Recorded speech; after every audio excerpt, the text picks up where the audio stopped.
नमस्कार दोस्तों, petrol diesel 100 के पार हुआ तो लोगों ने गाड़ियों में सीएनजी किट फिट करवा ली। जैसे ही 5 राज्य के चुनाव खत्म हुए, सीएनजी के दामों में 5 बार बढ़ोतरी हो गई।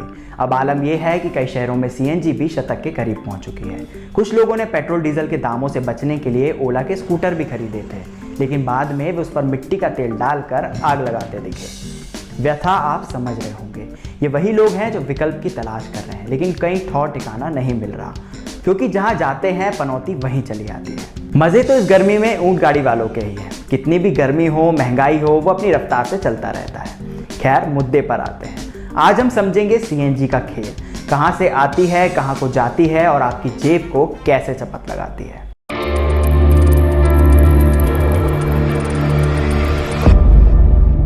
तो सीएनजी का मतलब है कंप्रेस्ड नेचुरल गैस। इसे पेट्रोल डीजल का विकल्प मानकर ईंधन के रूप में इस्तेमाल में लाया गया।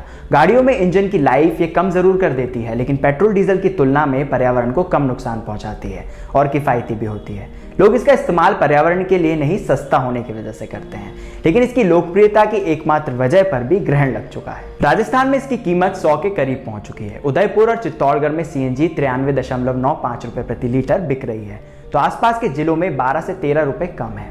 यहाँ सीएनजी भरवाने के लिए लोगों को घंटों इंतजार करना पड़ रहा है। उसके बाद भी मांग के अनुसार सप्लाई नहीं हो रही है। उदयपुर में अडानी समूह सीएनजी की सप्लाई करता है। यहाँ कीमतें बाकी जिलों से 12 से 14 रुपए ज्यादा हैं। Point to be noted. Delhi में इसकी कीमत 71 रुपए 61 पैसे है। यहाँ बाकी राज्यों की तुलना में सीएनजी का दाम कम है। इसकी वजह भी हम आपको बताएंगे, लेकिन उससे पहले समझते हैं सीएनजी कहाँ से आती है और आप तक कैसे पहुंचती है। Bharat 70% CNG liquefied natural gas के रूप में दूसरे देश जैसे कतर, ओमान, ईरान, ऑस्ट्रेलिया और कनाडा से इंपोर्ट करता है।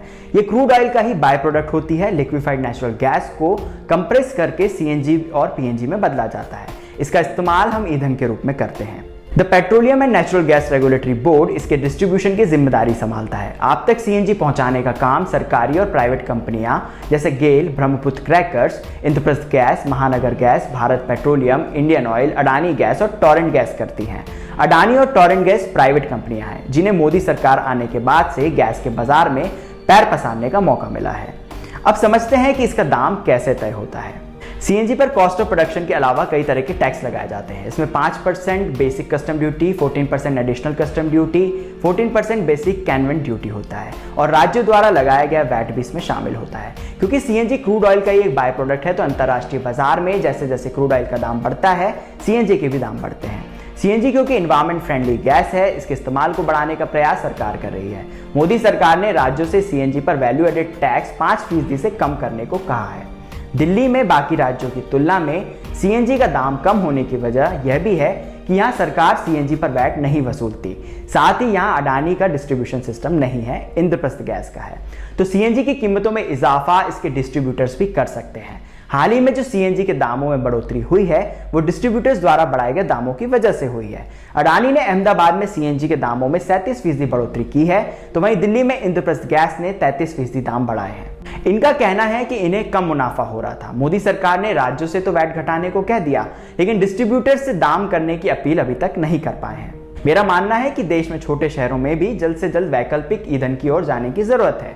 रही बात दाम की, तो कोई दिक्कत नहीं है, क्योंकि जब हमारी जनता देश हित में 100 रुपए का पेट्रोल खरीद सकती है, तो पर्यावरण का हित तो देश हित से भी ऊपर होता है। फिलहाल हमारी सरकार अभी तय कर रही है कि हमें गैस आधारित इकोनॉमी बनना है या इलेक्ट्रिक वाली, और दुनिया हाइड्रोफ्यूल की तरफ बढ़ रही है। इस पर बात करेंगे अगले वीडियो में।